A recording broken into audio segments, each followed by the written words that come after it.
Welcome to the Fast Leader Podcast, where we uncover the leadership life hacks that help you to experience breakout performance faster and rocket to success. And now, here's your host, customer and employee engagement expert and certified emotional intelligence practitioner, Jim Rimbach. Call Center Coach develops and unites the next generation of call center leaders. Through our e-learning and community, individuals gain knowledge and skills in the 6 core competencies that is the blueprint that develops high-performing call center leaders. Successful supervisors do not just happen. So go to callcentercoach.com to learn more about enrollment and download your copy of the Supervisor Success Path ebook now. Okay, Fast Leader Legion, today I'm excited because we're going to get into a great discussion about something that a lot of people perceive could be in direct conflict with one another. And we're going to have that discussion with Dan Bruder. Dan grew up in a small beach town in South Florida, Lantana, Florida. He is the youngest of 4 children with 2 older sisters and 1 brother. His father passed away when Dan was 7, and which caused him to be a bit anxious about the future and drove him to make a difference despite not having a father in his life. Growing up, Dan was always playing some sport and ended up sticking with football. Football was instrumental in teaching him hard work and helped him understand that people could be direct and sometimes mean and still want the best for him. They were called coaches. The essence of a team was learned when his high school football team went deep into the Florida State playoffs. The team had tremendous chemistry, and he remains connected with several of the players today. He calls this a legacy team. Sports laid his foundation for life and the desire to stay active, fit, and competitive. This desire and dedication wakes him up before 5 a.m. every day, and he's been a triathlete competing in Ironman events and some 24-hour endurance races as well. Dan started his career in the banking industry after playing football and graduating from the University of Central Florida with a finance degree. At the age of 26, he was asked to start a new bank and was overwhelmed by the responsibility related to being president of a bank at such a young age. After a good run in the banking industry, he transitioned into real estate and hospitality with a division of Marriott, which then led to some entrepreneurial and small business executive roles. In 2008, Dan started a consulting practice and continues to run the practice today, helping companies implement the blendification system. Dan believes the blendification system has the power to significantly impact the world as leaders embrace their role in developing their employees. His book, The Blendification System, is a step-by-step process for leaders to align their companies around a common cause and develop a strategic operating model that becomes the catalyst for employees to pursue their potential at work. The system is the foundation for his consulting practice as well as his teaching at CSU in the Executive Education Program, the MBA program, and the CU Boulder's MBA program. Dan lives in Superior, Colorado, a small town near Boulder. He and his wife of 29 years, Denise, and 2 adult daughters. One daughter, Brittany, is a graduate of the University of Colorado Boulder and is a civil engineer in Denver. And his youngest daughter, Brooke, is a senior at the U.S. Air Force Academy and captain of the gymnastics team. Dan Bruder, are you ready to help us get over the hump? I am. Thanks, Jim. Looking forward to it. Well, I'm glad you're here, and I'm looking forward to our discussion. And I've given my Legion a little bit about you, but can you share with us what your current passion is so that we can get to know you even better? Yeah, I guess my current passion has kind of evolved all that time as you were going through that. I was thinking, gosh, there's been a lot of years underneath those experiences. So glad to be here today. But I think my passion today is around the power of leadership. It's kind of like their leadership is multiplicative, so to speak. What happens in the workplace actually happens at home. So there's a multiplier effect. And what I find is that when leaders inspire, challenge, and direct others, they tend to not only enhance the lives of those people that they're talking to, they tend to motivate them to be better community members, to be better spouses, to be better parents, to be better friends. And so really what happens at work kind of happens at home, to take that whole, the Vegas thing, right? A little bit different take on it.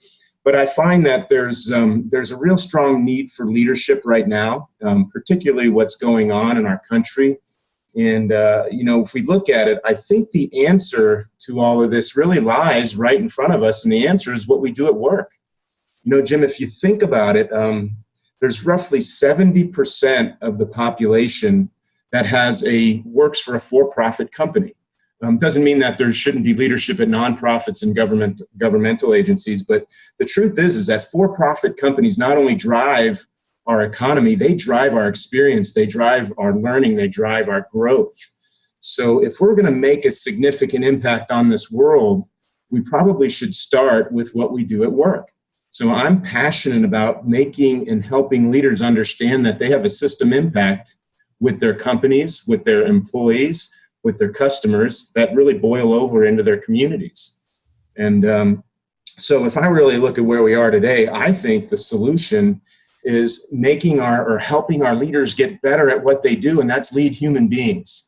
And by doing that, they'll create a better company, they'll create better friendships, they'll create better relationships, and they'll create better communities. And that's really what I'm trying to get everybody across. That's essentially what our country was founded on, using business as the tool to create a better society. I think we need to go back to that.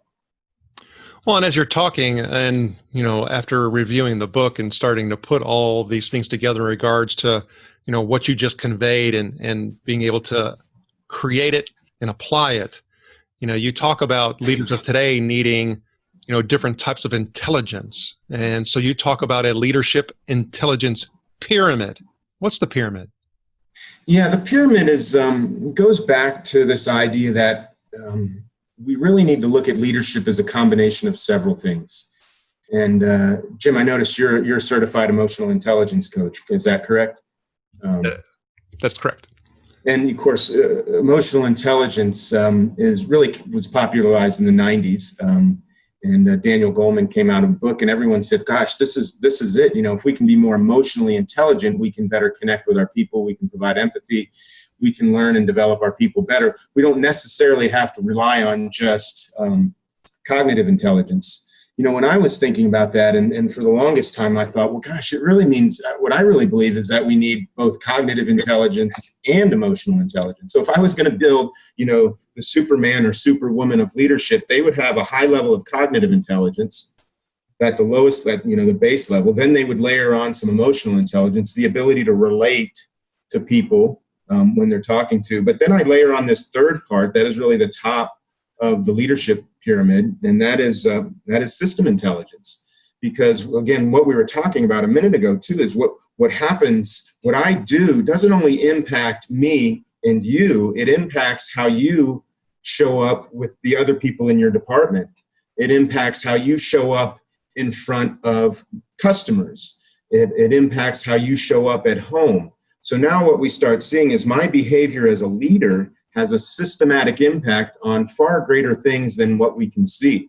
So a leadership intelligence pyramid says we need to really blend all three of these layers together in order to reach our true potential as a leader. And at the top of this pyramid is system intelligence, because as we graduate from cognitive intelligence to emotional intelligence, and then we get into this looking at and saying, hey, what happens, that ripple effect of my actions? What happens down the road? How am I impacting this person's psyche? When they get up in the morning and they come to work, how are they showing up in meetings? That's this system intelligence. So to me, it's the whole package, and it really goes back to that foundational element of blendification or blending these things together. So many times today we want to just say choose one, and the choice of choosing one is not valid. It's how do we choose all? And I think we sell ourselves short when we say we just want to focus on one thing. We're human beings. We're the smartest things that ever walked the planet. We can do much more than what we're currently doing. So let's challenge ourselves to put all of this together. And that's the leadership pyramid, or the leadership intelligence pyramid. Well, even when you started talking about the whole system intelligence component, it goes back into the whole book. It's understanding not just, what you were referring to in regards to my interactions with one another, but it's how all of these different systems within an organization have to fit together along with the people, and then you execute. And to me, that's what I really liked about the progression level of going through, the front of the book, the end of the book, and the system taking me all the way through, because you talk about, the difference between, for example, mission and intent. So tell us a little bit about the difference of those two.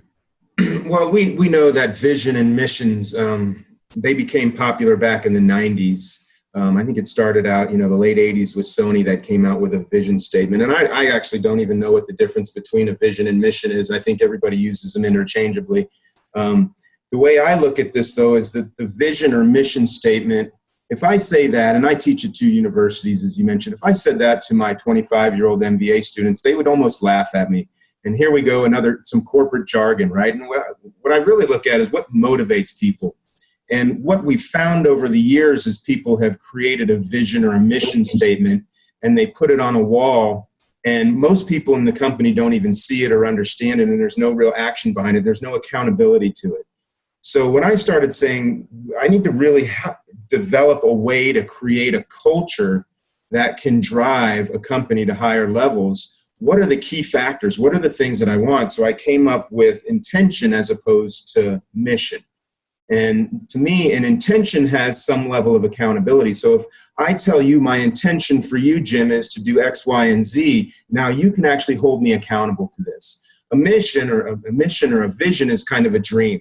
And this generation, the millennials, they don't really resonate with that language.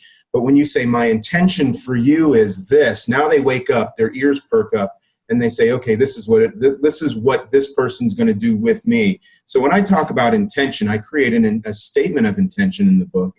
And what that is really, what is my intention for my customers, my employees, and my community? So if I look at those 3, we can call those stakeholders, but to me, those are 3 major components or major areas that we impact as an organization. So why don't we become real outward and identify what our intention is for our employees, customers, and community, and actually put a statement out there. That's something we post on the wall. That's something I can be held accountable to. You can actually say you're not living through with your intention for either your employees, customers, and community. And then we can drive our company, we can build our strategy, and we can also build a culture around that. That's really what I'm talking about with an intention. Well, and even when you start talking about intention, for me, I want to start moving into expectation setting as well, right? So it's like, okay, this is the intent. This is what I expect. And then part of that is you talk about focus, right? Because yes. we focus on a lot of different things. And because we're talking about, fantastic, creatures, we're also very fear motivated. And if we're not careful, our focus on fear, can cause us to go in a direction that we don't want to go, especially now, right? So you talk about the focus spectrum in the book. Give us a little bit of insight into that. Yeah, I think when we look at focus, for me, what I've found is that whenever I look at my behaviors or my actions, it tends to be preceded by what I was thinking or my focus. So if my behaviors, my actions, and then later on my habits, if they're not creating the outcomes that I want, all I have to do is go look at what I was focusing on. So if I'm in a bad mood that day, maybe the stock market fell yesterday or one of my stocks dropped, and then I come home and I start, maybe acting a little bit grump, it's probably because I was focusing on something that wasn't positive and it wasn't consistent with what I really want to do as a human being and as a leader. So the focus spectrum is a tool that I created that assumes that everything we do or our focus is always somewhere on this focus spectrum. And think of a focus spectrum like a color spectrum, right? That there's, on a color spectrum, every single color is represented somehow along the way. And I believe our focus is always somewhere on the focus spectrum. From an extreme perspective, it's all the way on the red side where our focus is actually holding me back as well as holding others back as a leader. And that's where we focus on obstacles. We start blaming others for the current things that are going on. That's going on right now, right? We're always blaming somebody. And we focus on things like why it won't work. We dig in. We become experts. Have you ever been in a company that was the best? Their core competency was figuring out what won't work. And that's red-sided thinking. And so this red side focus tends to keep us from growing as human beings. It also gravitates and influences others and keeps them from growing and reaching their potential.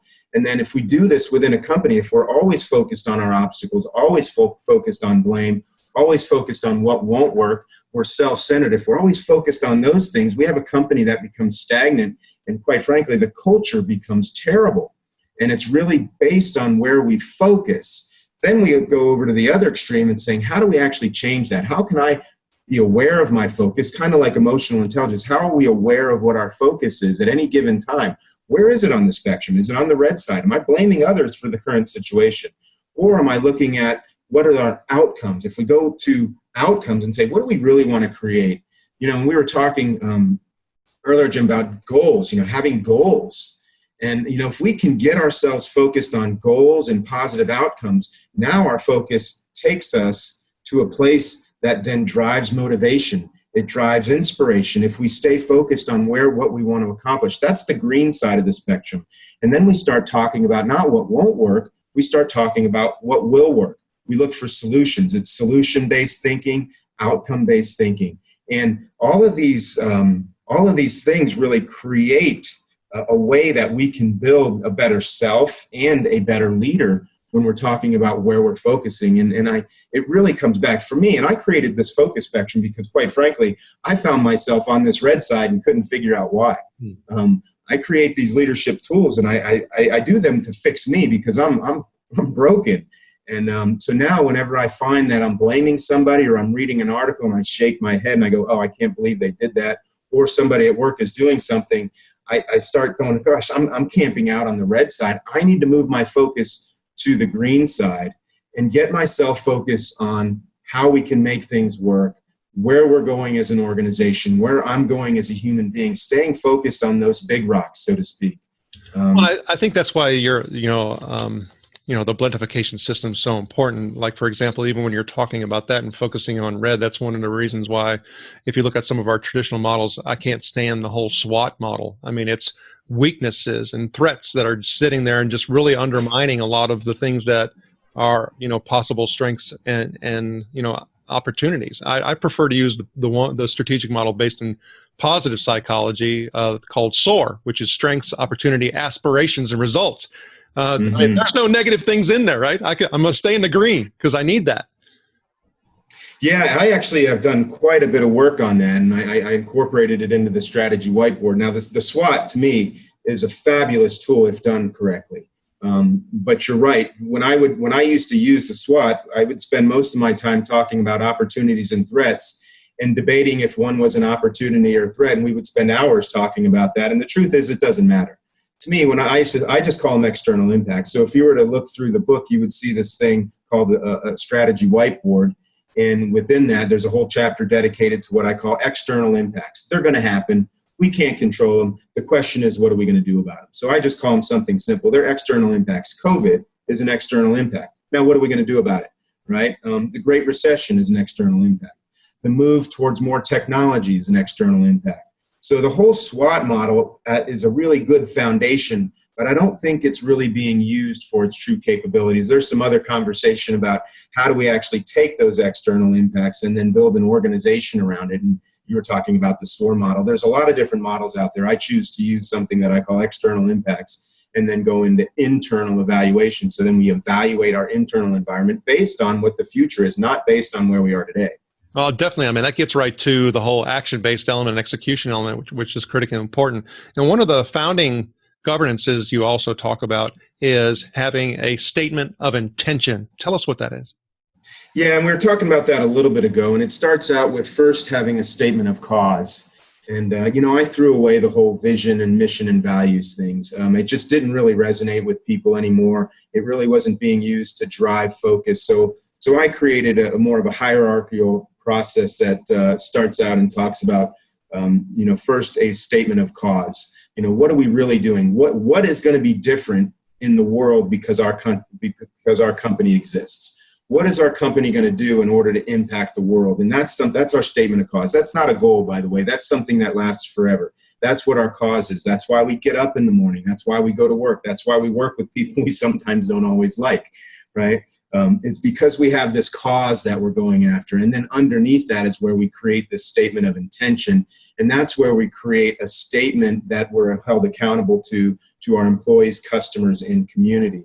But then even below that, those are just statements. You need a little bit more meat. Then I go through and say, what is culture? If we were really going to look at culture, because, Jim, if you were to ask virtually any CEO or any senior leader in a company today, they're going to tell you the most important thing is culture, right? And then they're going to spend all their time in sales meetings. And I say, well, how much time do you spend in culture meetings? Well, what's a culture meeting? Well, I say, how do you evaluate your culture? How do you know your culture is strong? What did you do to design your culture, right? I haven't done any of that stuff. It's organic, right? It's just been organic. The truth is that we can't have an organic culture and reach our potential as an organization. We have to design our culture in a way.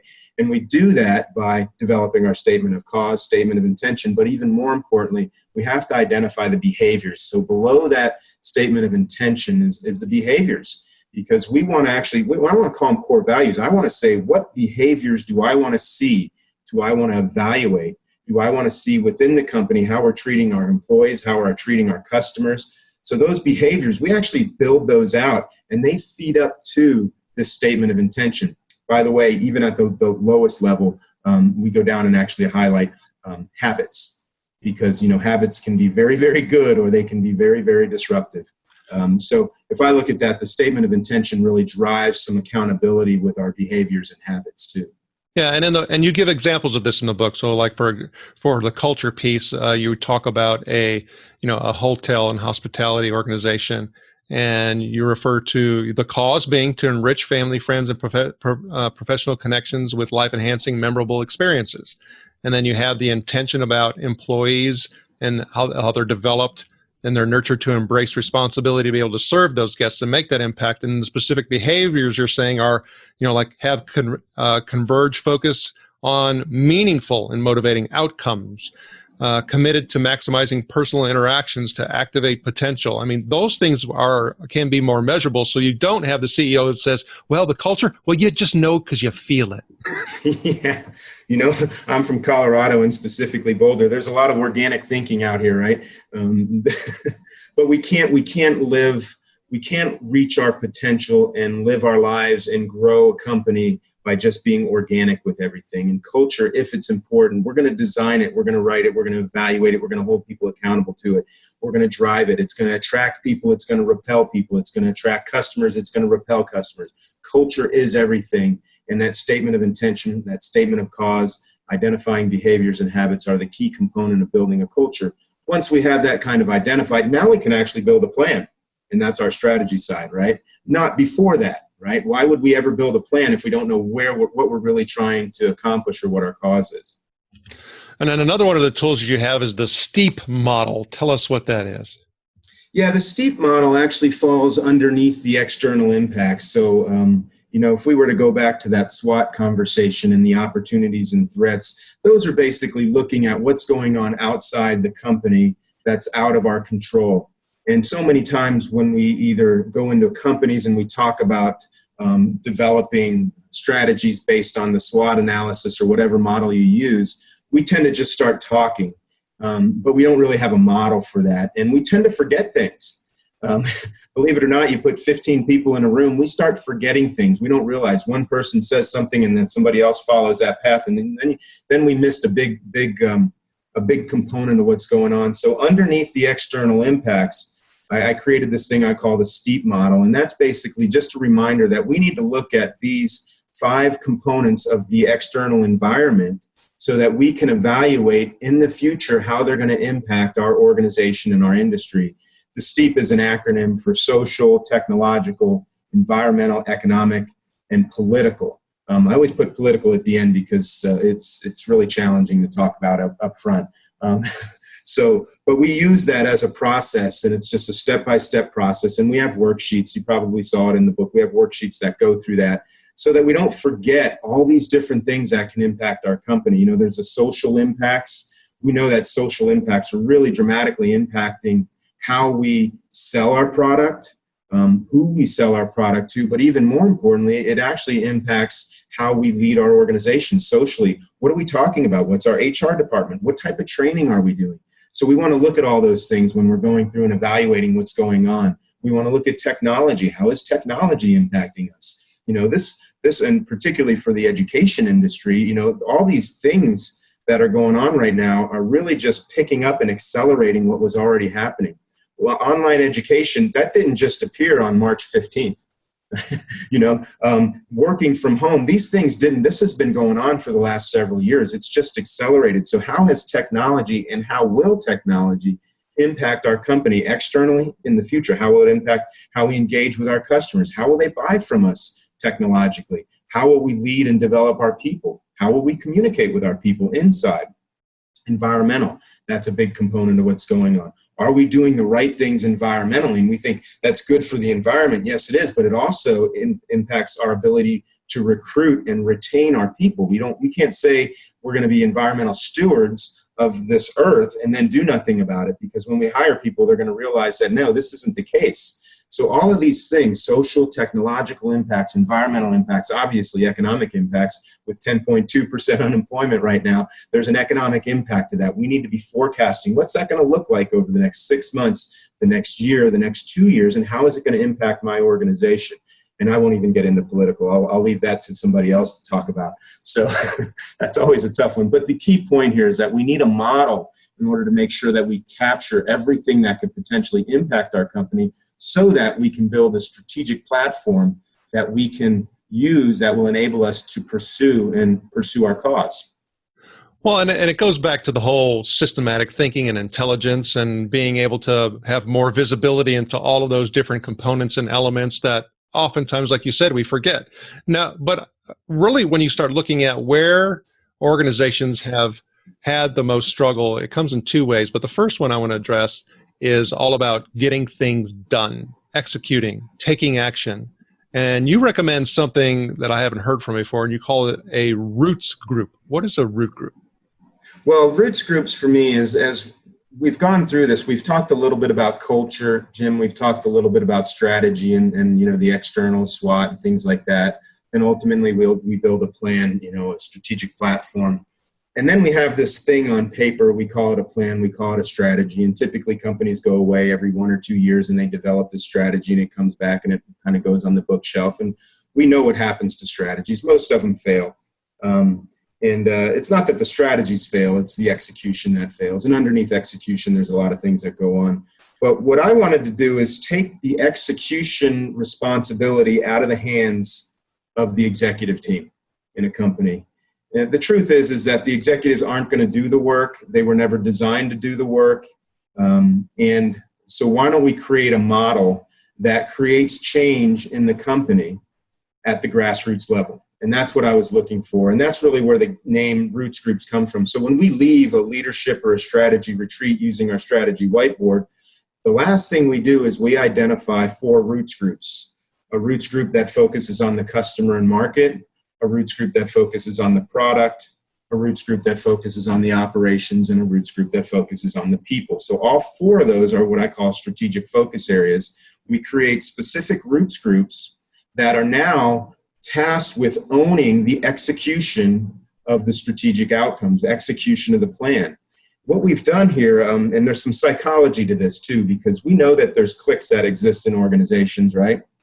So my thought is, why don't we use that to our advantage? Why don't we manufacture cliques or Roots Groups in the company, and we give them the tools to succeed. We give them everything they need from an executive support platform to help them succeed within the organization. So that customer and market Roots Group now owns the implementation of the strategy or the implementation of the outcomes. They own the strategic actions.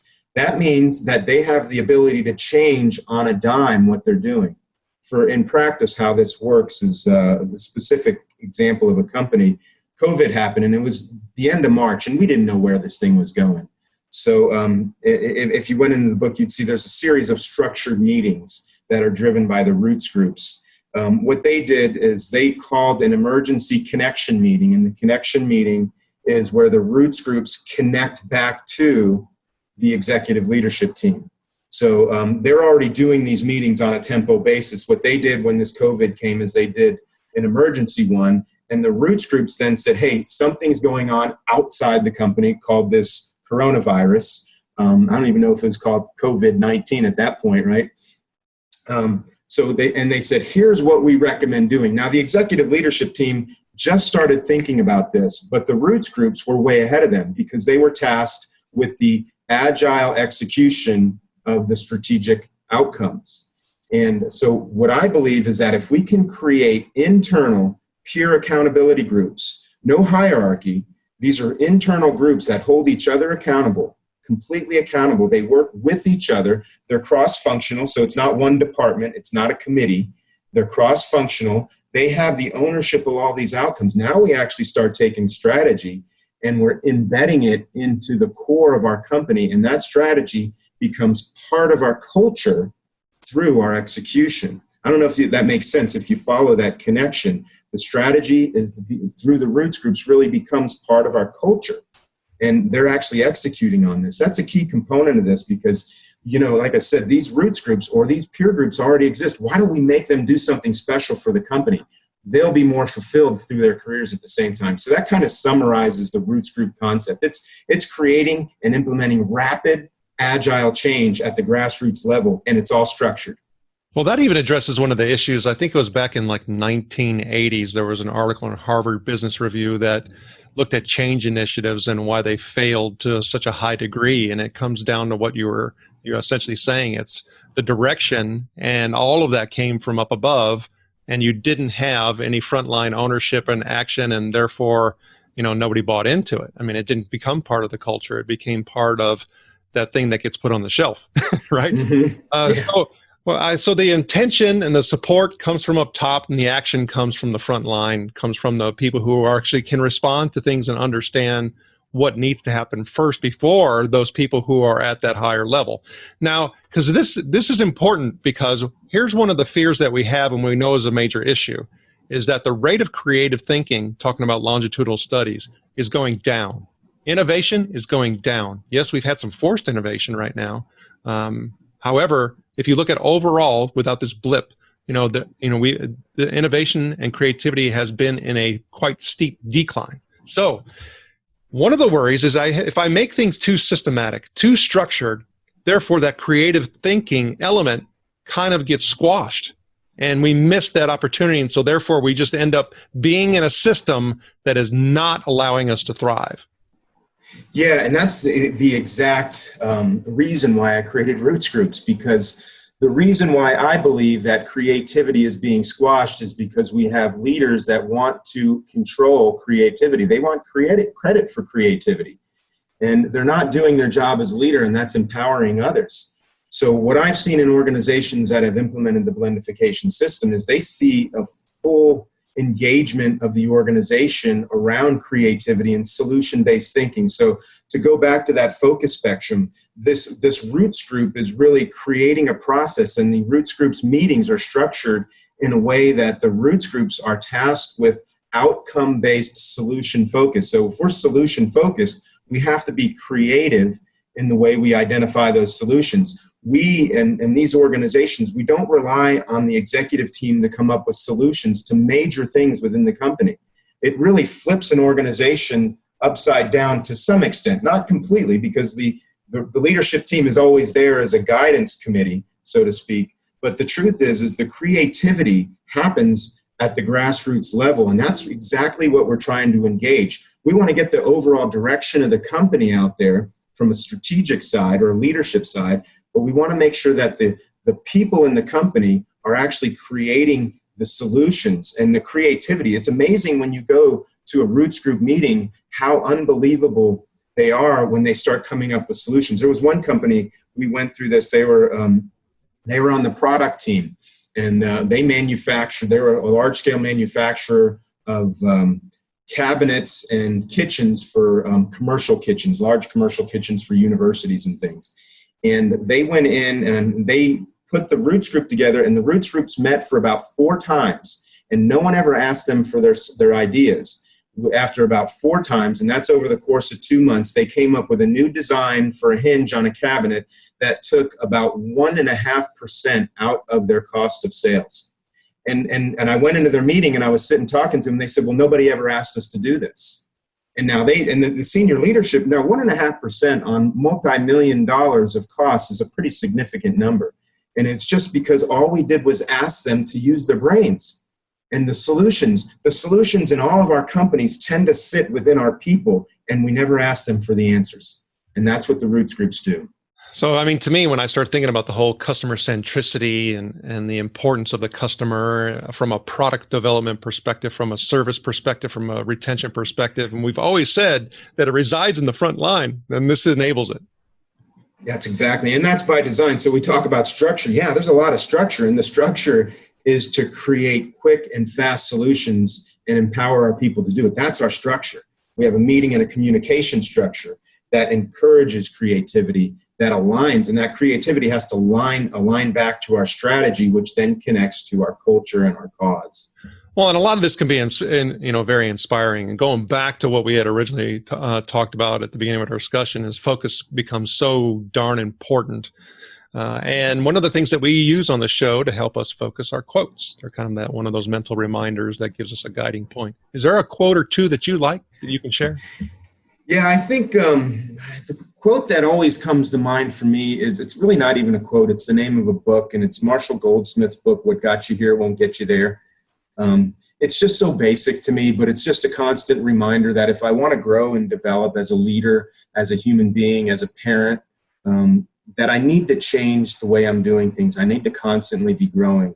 I've applied this in my life because, there was a point in my career where I hit some stumbles and I was wondering what was going on, and I was just doing things the way I used to do things, the way that I learned as a kid to do things, the things that I succeeded at as a kid, that same mentality. And the truth is that if I wanted to keep growing as a human being and pursue my individual potential, I needed to do something different. So that book, or that quote, "What got you here won't get you there." And I read the book a long time ago, and the main thing that stuck with me is the title of the book. So it's not like the book itself really gave me any tools, but that quote alone has driven me to make sure that I stay on top of things, and I'm always looking to grow and learn. Because if we're not doing that, we're just going to fall back, and we won't live a fulfilled life if we stop growing. That's a very good point. And, I think you started going down the path of telling us a time when you've gotten over the hump. So if you could elaborate on that a little bit more for us. The hump. Well, yeah, what I was referring to back there is, this goes back in my early career. So I was asked to start a bank in my 20s, my late 20s. I was in the banking industry after college. I was asked to start a bank, and I was like, I don't think I have the experience to do this. And I didn't have the experience to do this. It was a real challenge, but I wasn't going to say no. I'm not going to back down from a challenge, right? The truth is that when I started doing this, I had to acquire a bank, acquire a location, which we did. Had to furnish it. Had to raise money, get board of directors. Had to hire a staff, train a staff, develop a staff, and find customers. All these things. I was 26, 27 years old at the time, and I wasn't going to back down. But the way that I was going to be successful was I was going to do it the way I always did it, and that was to put my head down and work harder than anybody else in the room. I wasn't even thinking that I needed people to help me. I didn't see this idea of multiplicative leadership where I can do more through others. It was all about, how can I do more? How can I do this? How can I do that?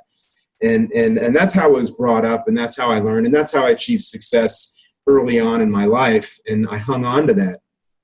And when I got to this role, I hired somebody that was a really, really talented, kind of second in command. And she was with me for about a year, and she quit. And I was asking her, well, why did you quit? And she went on to tell me that, it just wasn't challenging enough. She wasn't really being challenged. She kind of knew what to do. She was very, very capable. But the truth is that by me doing and me putting the responsibility on myself, I actually squashed her potential. I squashed her motivation. I inhibited her ability to be great. And I stood in her way thinking that was the right thing to do. Because at the time, if I can do more, then they'll like me more. They'll want to stay here. I'll create loyalty by making it easy for them. And by making it easier for her, all I did was run her out of the business so she could find another challenge somewhere else. So for me, that was a bit of an eye-opening just with her, but it was kind of the big picture. I was a bit of a train wreck, just doing everything, working like crazy, but it was all about me working. And as it went on, and you talk about a hump, I ended up leaving the company. I had a nice title at a very, very young age and great responsibility, but I was overwhelmed and I didn't know where to turn.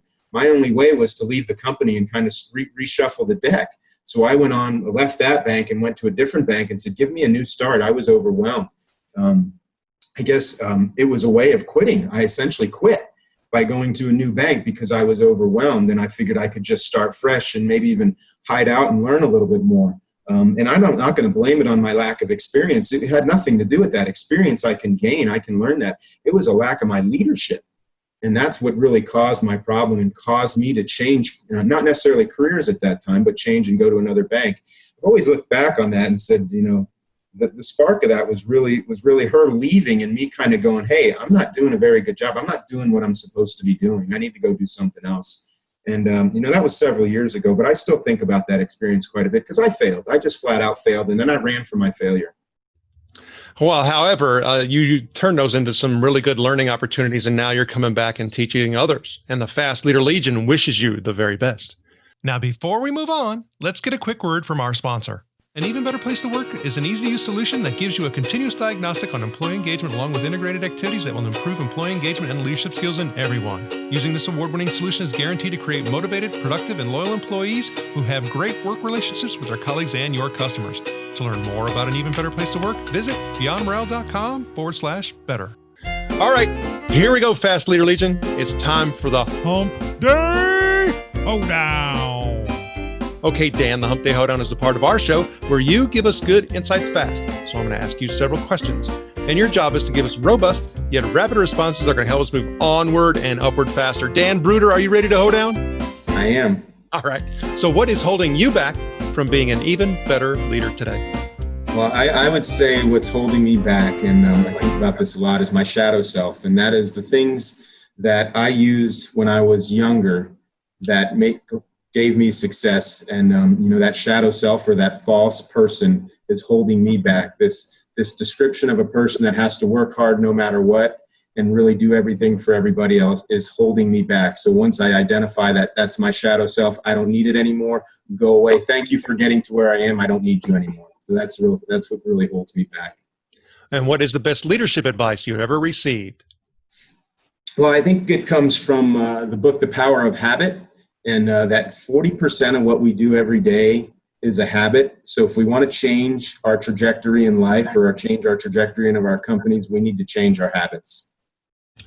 And what is one of your secrets that you believe contributes to your success? One of the things that I talk about hard work as being a curse. It's also a blessing too at the same time. So I do fall back on hard work. I will work really, really hard. And I do tell people that hard work is a good way to do things. In fact, my daughter, who's at the Air Force Academy, told me the other day, she said, Dad, you always told me that you relied more on hard work than intelligence. So I thought that might have been a compliment. I think there's a compliment somewhere in there, right? Most definitely. And what is one of your best tools that helps you lead in business or life?